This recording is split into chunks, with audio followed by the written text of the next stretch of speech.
आप देख रहे हैं देश के नंबर 1 न्यूज चैनल का नंबर 1 शो कच्चा चिट्ठा। आपके साथ मैं हूं सबीना तामंग देशमुख।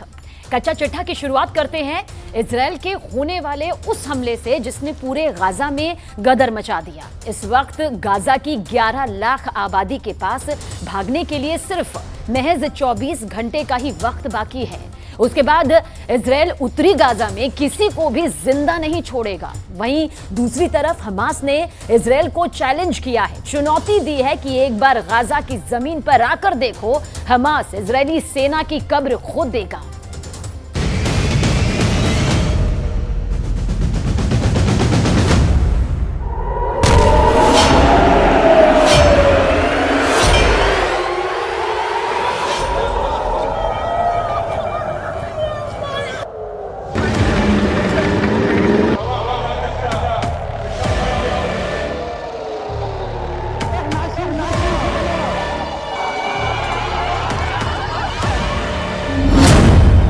इजरायल में युद्ध सरकार, हमास को दिया मृत्युदंड।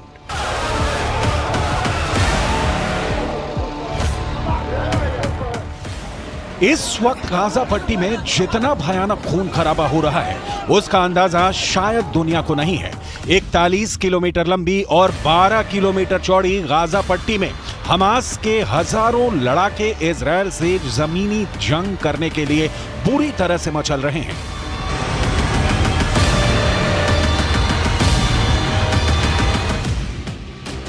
ऐसा लग रहा है कि हमास चाहता है कि गाजा पट्टी में एक बार इजरायल के टैंक और पैदल सेना घुसे, फिर हमास और हिजबुल्लाह के लड़ाके मिलकर उनसे आखिरी जंग करें। तबाही और बर्बादी की तस्वीरों ने पूरी दुनिया को हिला दिया है। इजरायल और गाजा में 6000 से ज्यादा मौतों के बाद गाजा में भयानक चीखें और दर्द से भरी तस्वीरें दिख रही हैं। मटिया मेट इमारतें और मलबे से निकलती लाशें दिख रही हैं।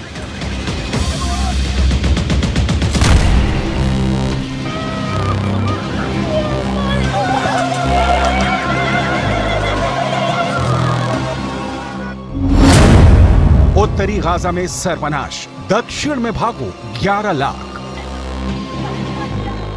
गाजा पट्टी और वेस्ट बैंक में ये तो अभी मौत के तांडव की शुरुआत है। इजरायल और हमास की असली जंग अब शुरू होने जा रही है। इजरायल ने उत्तरी गाजा में पर्चे गिराकर आदेश दे दिया है कि 24 घंटे के अंदर गाजा खाली करो वरना मारे जाओगे। अब सवाल उठता है कि 24 घंटे में उत्तरी गाजा के 11 लाख बच्चे, बूढ़े, महिलाएं और पुरुष कैसे भाग पाएंगे?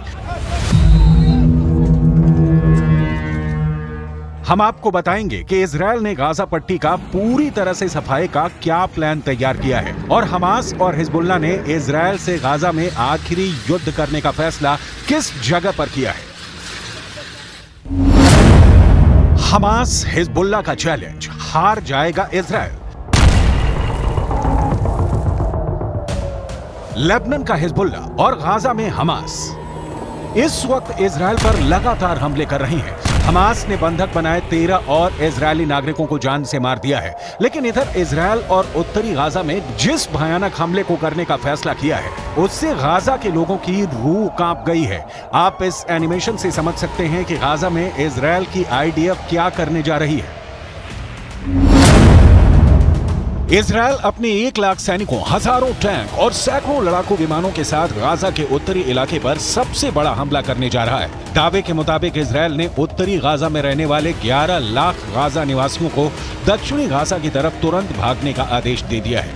उत्तरी गाजा से दक्षिणी गाजा की तरफ भागने के लिए सिर्फ 24 घंटे है। अगर उत्तरी गाजा के निवासी 24 घंटे में नहीं भाग पाए तो बहुत से लोग इजरायली हमले में मारे जाएंगे। इजरायल उत्तरी गाजा में मौजूद हमास के अड्डों का पूरी तरह से सफाया कर देना चाहता है। इसीलिए इजरायल के डिफेंस फोर्स ने उत्तरी गाजा में भयानक हमला करने का फैसला कर लिया है। इजरायल के इस हमले में टैंक से भयानक फायरिंग होगी, जबकि एयर स्ट्राइक से उत्तरी गाजा में मौजूद हमास के हर इमारत, कमांड सेंटर और अड्डों को इजरायल तबाह और बर्बाद कर देगा। यूएन ने इजरायल के इस फैसले को सबसे बड़ी मानवीय त्रासदी वाला फैसला बताया है। उत्तरी गाजा में सर्वनाश, दक्षिण में भागो 11 लाख।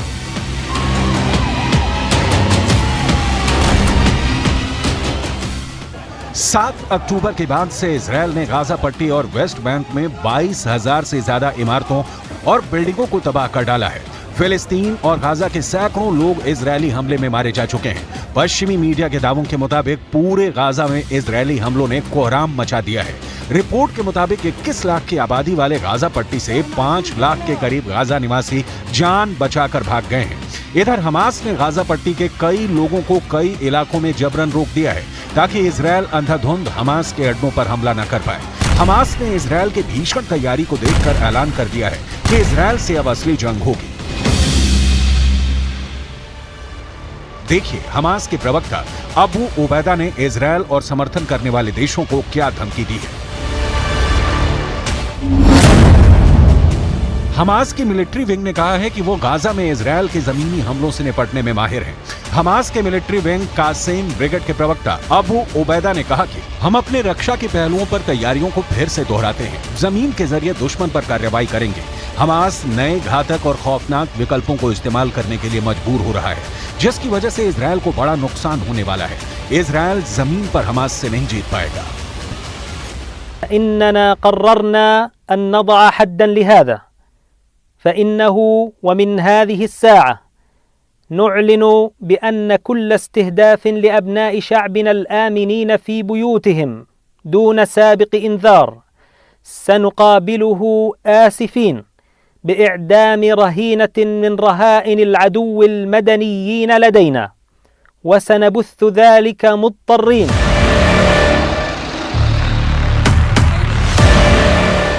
लेकिन सवाल ये उठता है कि इजरायल को क्या हमास और हिजबुल्लाह मिलकर हरा पाएंगे, क्योंकि इजरायल की मोसाद और शिन बेट खुफिया एजेंसियों ने न सिर्फ गाजा बल्कि ईरान, लेबनान और सीरिया पर भी हमले का पूरा प्लान तैयार कर लिया है। मोसाद के खुफिया इनपुट के आधार पर इजरायली सेना ने एयर स्ट्राइक में हमास के कमांडर वाइल अल जार्द को मार डाला है। इसके अलावा हमास का दूसरा टॉप कमांडर जवाद अबू शमाला भी मारा गया है। हमास का कमांडर जकारिया अबू मैम्र भी मारा जा चुका है। इजरायल सेना का यह भी दावा है कि उसने हमास के मिलिट्री विंग अल कासम के सुप्रीम कमांडर मोहम्मद दईफ के रिश्तेदारों के घर पर भी बमबारी की है। टाइम्स ऑफ इजरायल में छपी खबर के मुताबिक इन हमलों में हमास मिलिट्री कमांडर मोहम्मद दईफ के भाई, भतीजे और पोती की जान गई है। 22 मुस्लिम देशों से बनी अरब लीग बहुत गुस्से में है इजरायल के हमले से। दरअसल वो इजरायल पर दबाव बनाकर इस युद्ध को रोकना चाहती है ताकि गाजा पट्टी और वेस्ट बैंक को बर्बाद होने से बचाया जा सके। हमास हिजबुल्लाह का चैलेंज, हार जाएगा इजरायल। हमास के लड़ाकों के बीच चीखता हमास का मुखिया इस्माइल हानिया अपने लड़ाकों को आखिरी जंग के लिए तैयार कर रहा है। उधर दूसरी तरफ लेबनान में हिजबुल्लाह के चीफ हसन नसरल्लाह ने भी साफ साफ इजरायल, अमेरिका, जर्मनी और ब्रिटेन को चेतावनी दे दी है कि फिलिस्तीन को यूक्रेन न समझे। हिजबुल्लाह के लड़ाके उत्तर दिशा से इजरायल पर भयानक हमले करने जा रहे हैं। लेबनान सीमा पर हिजबुल्लाह के लड़ाके टैंक और मिसाइलों के साथ हमले को तैयार हैं। इजरायल के उत्तरी बॉर्डर पर अचानक हमले की जबरदस्त तैयारियां शुरू हो गई हैं। हम आपको ये बताने जा रहे हैं कि हमास किस दम पर दावा कर रहा है कि वो इजरायल को गाजा पट्टी और वेस्ट बैंक में जमीनी युद्ध में हरा देगा। जरा देखिए। टाइम्स ऑफ इजरायल के मुताबिक हमास में करीब 27,000 लड़ाके हैं। इन्हें 6 रीजनल ब्रिगेड में बांटा गया है। हमास के पास 25 बटालियन और 106 कंपनियां हैं। इनके कमांडर बदलते रहते हैं। हमास में 4 विंग है। मिलिट्री विंग के चीफ हैं ईज अद दीन अल कासिम। पॉलिटिकल विंग की कमान इस्माइल हानिया के हाथों में है। इस विंग में नंबर 2 पर है मूसा अबू मरजूक। इसके अलावा हमास का एक और खतरनाक लीडर है जिसे खालिद मशाल के नाम से जाना जाता है। हमास का मकसद है इजरायल के उन हिस्सों पर कब्जा करना जहां ज्यादातर फिलिस्तीनी है, एक स्वतंत्र देश के रूप में खुद को स्थापित करना और इस्लामिक देश की स्थापना करना। इजरायल ने गाजा पट्टी को पूरी तरह से बर्बाद करना शुरू कर दिया है। इजरायल ने हमास को कड़ी चेतावनी देते हुए कहा है कि गाजा को तब तक खाना पानी और बिजली सप्लाई नहीं मिलेगी जब तक कि हमास इजरायल के बंधकों को छोड़ नहीं देता। कुल मिलाकर इजरायल 24 घंटे में उत्तरी गाजा को पूरी तरह से रौंदने जा रहा है। अब देखते हैं कि इजरायल के इन हमलों का सामना हमास और उसके समर्थक कैसे करते हैं। हमास के आतंकियों ने गाजा पट्टी के अस्तित्व को ही संकट में डाल दिया। इजराइल के ऑपरेशन लोहे की तलवार ने गाजा में कहर ढा दिया। इजराइल ने हमास से बदले की बेहद सटीक और सधी हुई ये पूरी प्लानिंग की। इजराइल के वॉर रूम में इस वक्त भी देश के 5 बड़े चेहरे फैसला ले रहे हैं जो अपने आप में बेहद खास होंगे। इजराइल के इन 5 पांडवों के कंधे पर ही पूरे इजराइल की जिम्मेदारी है इस वक्त।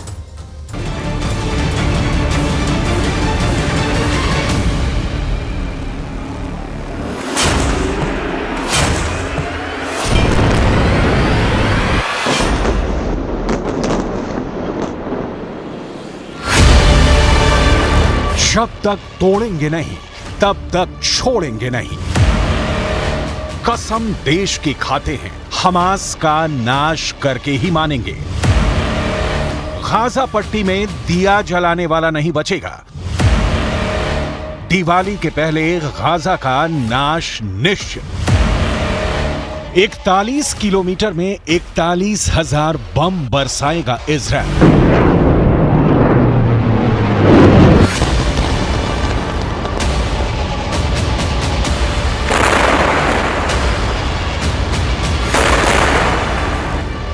आतंकी हमास की तरह तेजी में नहीं, आतंकियों की तरह कत्लेआम मचाकर नहीं, बहुत इत्मीनान से, बहुत सोच विचार कर, पूरी प्लानिंग के साथ इजराइल गाजा पट्टी में छिपे आतंकियों का सर्वनाश कर रहा है।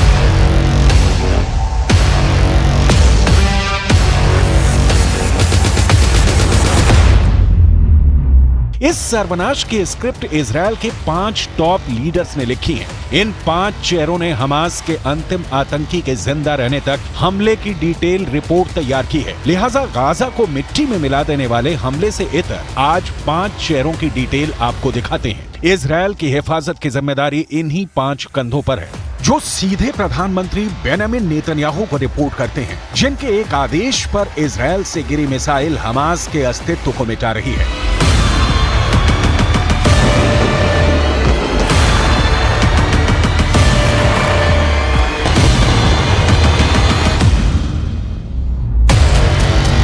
पहला नाम है इजराइल के रक्षा मंत्री योव गैलेंट का। दूसरा नाम है इजराइल के डिफेंस फोर्सेस के chief of staff lieutenant general Herzi Halevi का। तीसरा नाम है इजराइल के खुफिया एजेंसी के डायरेक्टर डेविड बार्निया का। चौथा नाम है इजराइल के एयरफोर्स के चीफ तोमर बार का। और 5वां नाम है विपक्षी दल के नेता बेनी गैंट्स का, जिन्होंने वर्तमान सरकार के साथ सारे मतभेद भुलाकर युद्ध कैबिनेट का गठन किया है। रणनीति, कूटनीति, हमला और उसका तरीका, इजराइल के इन 5 शहरों पर ही टिकी है हमास के विनाश की संपूर्ण कहानी। आपको एक एक कर इन 5 चेहरों की पहचान, इनकी जिम्मेदारी और इनके एक्शन की डिटेल दिखाएंगे। लेकिन उससे पहले इजराइल में गठित युद्ध कैबिनेट क्या है, समझ लेते हैं। मुसीबत में इजराइल के लोग और इजराइल की सियासत बिल्कुल एकजुट है।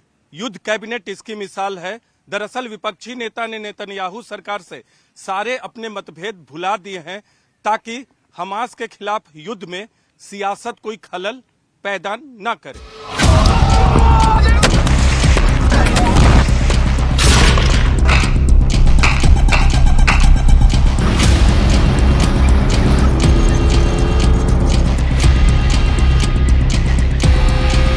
सबसे पहले इजराइल के रक्षा मंत्री के निर्णायक शब्द सुनिए और हमास के अंधकार में भविष्य की तस्वीर की कल्पना कीजिए, क्योंकि इजराइल के रक्षा मंत्री ने हमास को जमीन के 20 फुट अंदर दफना देने का हलफ उठाया है। אנחנו נשנה את פני המציאות ברצועת עזה 50 שנה קדימה. מה שהיה הוא לא מה שיהיה. אנחנו נפעל במלוא העוצמה. אני מבקש מאזרחי ישראל להתאזר בסבלנות, לגבות את צה"ל ואת כוחות הביטחון. यो गैलेंट पिछले साल यानी 2022 से इजराइल के रक्षा मंत्री हैं। इससे पहले यो गैलेंट आर्मी में इजराइल के दक्षिणी कमांड के हेड थे। आर्मी बैकग्राउंड होने के कारण यो गैलेंट का काम और आसान हो जाता है। हमास के आतंकियों की टेक्निक और उनके हमले की क्षमता से इजराइल के रक्षा मंत्री परिचित हैं। इसलिए इनकी रणनीति जमीन पर कारगर दिख रही है। इजराइल के रक्षा मंत्री के साथ कंधे से कंधा मिलाकर काम करने वाले हैं इजराइल का इस वक्त दूसरा सबसे अहम चेहरा, आर्मी चीफ का Herzi Halevi. Israel defence force यानी IDF के चीफ हैं। हालेवी इसी साल जनवरी में आर्मी चीफ बने हैं। इससे पहले हालेवी भी रक्षा मंत्री की तरह इजराइल के दक्षिणी कमांड के इंटेलिजेंस चीफ थे। על המתקפה המתועבת הזו החליט יחיא סינואר, הריבון ברצועת עזה, ולכן הוא וכל המערכת שתחתיו הם בני מוות. אנחנו נתקוף אותם, אנחנו נפרק אותם, נפרק את המערכת שלהם. जो गैलेंट हर्जी हालेवी के साथ हमास के खात्मे की स्क्रिप्ट जिसने तैयार की है उसका नाम है डेविड बार्निया।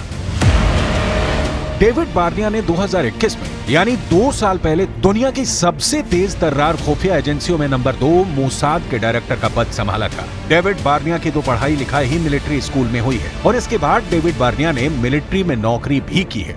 जो गैलेंट, हर्जी हालेवी और डेविड बार्निया इन तीनों के अलावा और 2 चेहरे हैं जिन्होंने युद्ध में इजरायल की बागडोर संभाल रखी है, लेकिन इन 2 चेहरों की जिम्मेदारी और एक्शन की डिटेल आगे दिखाएंगे। उसके पहले इजरायल ने हमास के द एंड की जो प्लानिंग की है उसे समझना बहुत जरूरी है। असल में अब तक गाजा पट्टी पर हमले के लिए इजरायल अपनी मिसाइलों का इस्तेमाल कर रहा है। इजरायल की एयरफोर्स अपनी तकनीक और हमले के लिए स्ट्रेटजी के लिए जाना जाता है, लेकिन अब इजरायल का फैसला दिख रहा है कि वो अब गाजा पर सिर्फ आसमानी हमले नहीं बल्कि हमास के खिलाफ जमीनी हमले की तैयारी शुरू कर दी है। इजरायली सेना के मुताबिक गाजा में हमले के लिए उसने अपने हजारों सैनिकों को तैयार कर दिया है। ग्राफिक्स के जरिए समझिए कि इजरायल ने किस तरह के अटैक का प्लान तैयार किया है। इजरायल में ये वो इलाका है जिसे इजरायल ने मिलिट्री जोन घोषित कर दिया है और इस इलाके को खाली करा लिया गया है, यानी इस जोन में अब किसी इजरायली नागरिक को रुकने की इजाजत नहीं है। उन्हें बसों में भरकर सुरक्षित जगहों पर पहुंचाया गया है और अब यहाँ सिर्फ और सिर्फ सेना के जवान मौजूद हैं और उनके साथ उनके मिलिट्री इक्विपमेंट्स हैं, हैवी मिलिट्री इक्विपमेंट्स। इजरायल की सेना ने अपने 10,000 से ज्यादा सैनिक बॉर्डर पर तैनात कर दिए हैं जो गाजा में जमीनी हमले करने के लिए सरकार के फैसले का इंतजार कर रहे हैं और सरकार का फैसला आते ही हमास के लड़ाकों पर टूट पड़ेंगे। इजरायल के बॉर्डर पर जो जवान तैनात हैं, उनकी संख्या की पूरी डिटेल इजरायल ने जारी नहीं की है, लेकिन हमास ने जिस तरह से जल, थल और नभ से एक साथ हमला किया है, उसे देखते हुए इजरायल भी हर दिशा से हमला करने की तैयारी में है। गाजा की वो पहले ही नाकेबंदी कर चुका है। अब समझने की कोशिश करते हैं कि इस वक्त इजरायल की सेना किस तरीके से काम कर रही है। तो सबसे पहले ये जानना जरूरी है कि इजरायल में फ्रंट लाइन पर जो खड़े होते हैं वो इजरायली आर्मी यानी आईडीएफ के जवान। इनके पीछे होती है रिजर्व फोर्स जो बॉर्डर के जवानों को कवर फायर देती है। इन दोनों के पीछे होते हैं अगर जरूरत पड़े तब पैरामिलिट्री के जवान और उसके बाद आती है इजरायल की तेज तर्रार पुलिस और इन सबको जानकारी पहुंचाने का काम करती है मोसाद। अब की बार जिसके फेल होने पर युद्ध शुरू हो गया है। आपको आगे दिखाएंगे कि इजरायल की कुल मिलिट्री ताकत कितनी है, लेकिन उसके पहले वो 2 नाम जिन्होंने इजरायल की सुरक्षा की शपथ ली है।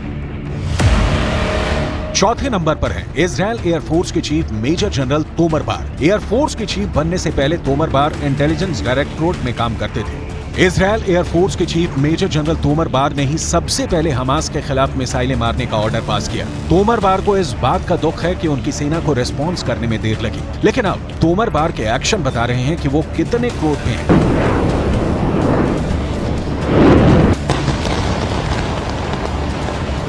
इजरायल की आर्मी, खुफिया एजेंसी, वायुसेना सब ऑपरेशन स्वार्ड्स ऑफ आयरन में अर्जुन को सिर्फ मछली की आंख दिख रही थी और इजरायल को इस वक्त हमास का संपूर्ण विनाश दिख रहा है। इस काम में देश के बॉर्डर पर नहीं, सियासत के कटघरे में प्रधानमंत्री बेंजामिन नेतन्याहू को खड़ा करने वाले विपक्षी नेता बेनी गांट्ज ने वक्त पर मिसाल वाली एकजुटता दिखाई है। बेनी गांट्ज पहले इजरायल के रक्षा मंत्री रह चुके हैं। बेनी गांट्ज इजरायल के डिफेंस फोर्स के चीफ ऑफ स्टाफ भी रह चुके हैं। मतलब इजरायल में इस वक्त आर्मी सुपर एक्टिव है, सिर्फ बॉर्डर पर खड़े जवान की तरह नहीं, उनके वर्तमान कमांडर की भूमिका में भी और पूर्व कमांडर की भूमिका में भी, जो इस वक्त वॉर रूम में बैठे हैं। इजरायल का डिफेंस फोर्स हमास के हमले को रोकने में नाकामयाब रहा। इसके अलावा मोसाद भी हमास से जुड़ी जानकारी जुटाने में विफल रहा। यही नहीं, एयरफोर्स भी हमास के हमले को नहीं रोक पाया। लेकिन अब इन 3 प्रमुख एजेंसियों के प्रमुख वॉर रूम में गाजा पट्टी पर बम बरसाने की रणनीति बनाने में जुटे हुए हैं और लगातार गाजा पट्टी पर बम बरसाया जा रहा है। गाजा पट्टी एक ऐसा प्रेशर कुकर बनता जा रहा है जो अगर फटा तो पूरा अरब इसकी चपेट में आ सकता है, इसमें कोई शक नहीं। एक तरफ आज अमेरिका के विदेश मंत्री जॉर्डन की राजधानी में मौजूद थे, तो वहीं दूसरी तरफ उसी जॉर्डन की राजधानी में हजारों लोग इजरायल के खिलाफ सड़कों पर उतरे हुए थे। तुर्की, इजिप्ट और इराक में भी लोग सड़कों पर उतर आए। आधी दुनिया गाजा पट्टी के नाम पर उबल रही है। गाजा के चलते हालात लगातार बिगड़ते जा रहे हैं।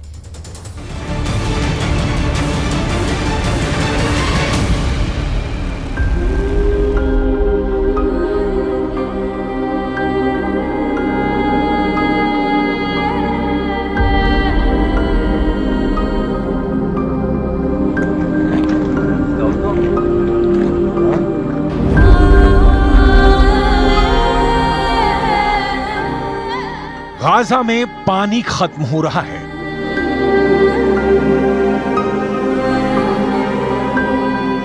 गाजा में खाना खत्म हो रहा है।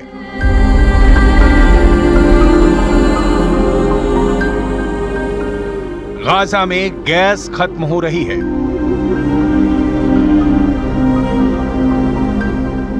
गाजा में बिजली खत्म हो चुकी है।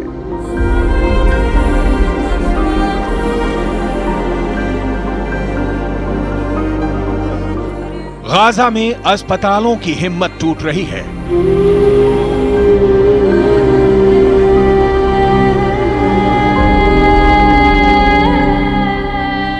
गाजा के मुर्दा घरों में लाशें ही लाशें हैं।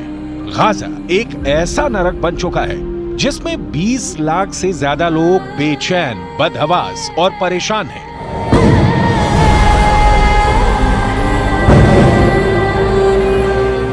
गाजा के लोग भागना चाहते हैं,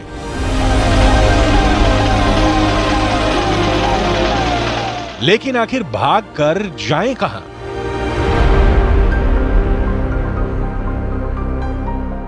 एक तरफ समंदर है, दूसरी तरफ इजराइल है।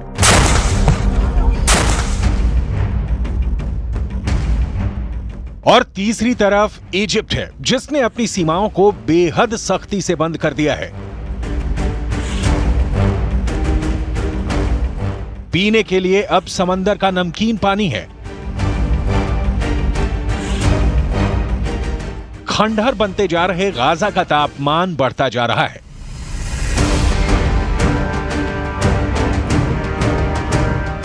हर एक छत हर एक दिन बीतने के साथ तबाह हो रही है।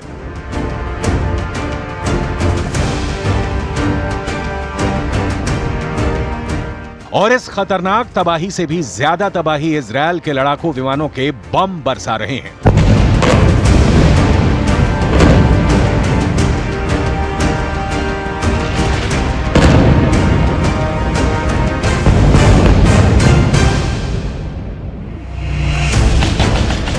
इन सबके बीच वेस्ट एशिया के अंदर इजरायल ने तूफान मचा दिया है। इजरायल डिफेंस फोर्स बहुत ज्यादा एग्रेसिव मोड में आ चुकी है। गाजा पर हमले के लिए टैंकों की सेना तैयार हो चुकी है।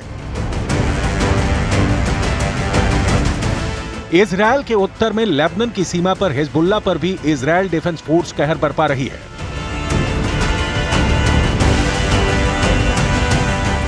और उत्तर में ही मौजूद सीरिया के बॉर्डर पर भी इजरायल मुंह तोड़ जवाब दे रहा है। इजरायल इतना उग्र हो चुका है कि जैसे ये खबर आई कि ईरान के विदेश मंत्री सीरिया में दौरा करने वाले हैं, वैसे ही दमिश्क और एलेप्पो के हवाई अड्डों पर इजरायल ने बम बरसा दिया और इन हवाई अड्डों को ही तबाह कर दिया। इसका मकसद साफ है कि ईरान के जरिए हवाई जहाज से हथियारों के कार्गो विमान सीरिया में उतर ही ना सके।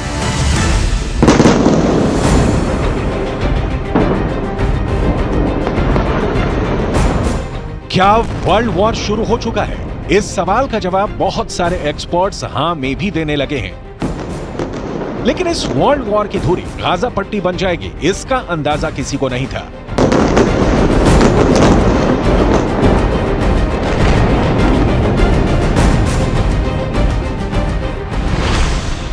युद्ध नीति कहती है कि अगर युद्ध जीतना है तो दुश्मन की सप्लाई लाइन काट दो, दुश्मन की रसद काट दो, दुश्मन का पानी काट दो, दुश्मन के ऊर्जा स्रोत खत्म कर दो, दुश्मन को हथियार पहुंचने की सारी संभावना खत्म कर दो।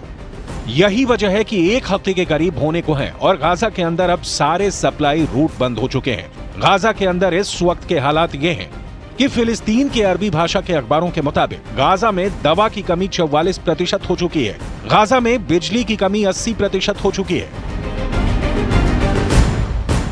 गाजा के अंदर 20% बिजली अभी तक जनरेटर से पैदा हो रही थी, लेकिन ईंधन की कमी की वजह से अब जनरेटर भी बंद होने लगे हैं और इसकी वजह से गाजा के अस्पतालों में इलाज में भी दिक्कत आ रही है, क्योंकि वहां बिजली की आपूर्ति में कठिनाई हो रही है।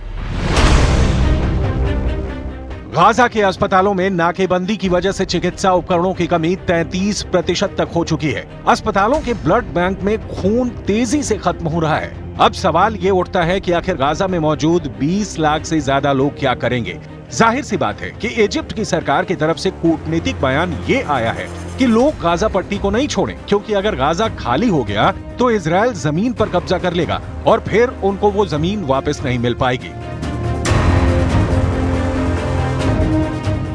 ऐसे में अगर गाजा के लोग जहां हैं वहीं रहेंगे तो जाहिर सी बात है कि फिर ये गाजा के लोग या तो ह्यूमन शील्ड बनेंगे, यानी मानव कवच बन जाएंगे, जिसका इस्तेमाल या तो हमास के लड़ाके करेंगे या फिर ये लोग भी युद्ध में शामिल हो सकते हैं। इस आशंका से इनकार नहीं किया जा सकता है कि हमास गाजा के लोगों को भी युद्ध लड़ने के लिए मजबूर कर दे। मैं इस वक्त इजराइल के जेरौत में हूं।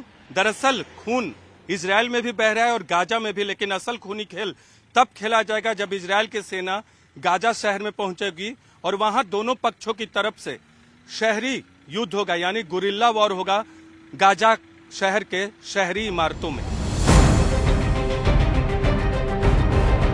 दूसरे विश्व युद्ध में ऐसा ही रूस के अंदर लेनिनग्राद और बर्लिन में भी हुआ था। ये एक अर्बन वॉरफेयर था जिसमें लेनिनग्राद और बर्लिन के अंदर इमारतों के अंदर से खूनी जंग लड़ी जा रही थी।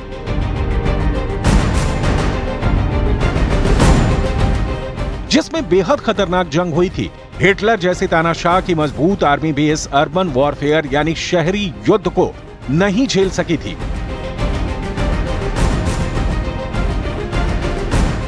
और कुछ ऐसा ही युद्ध अब गाजा के अंदर होने जा रहा है।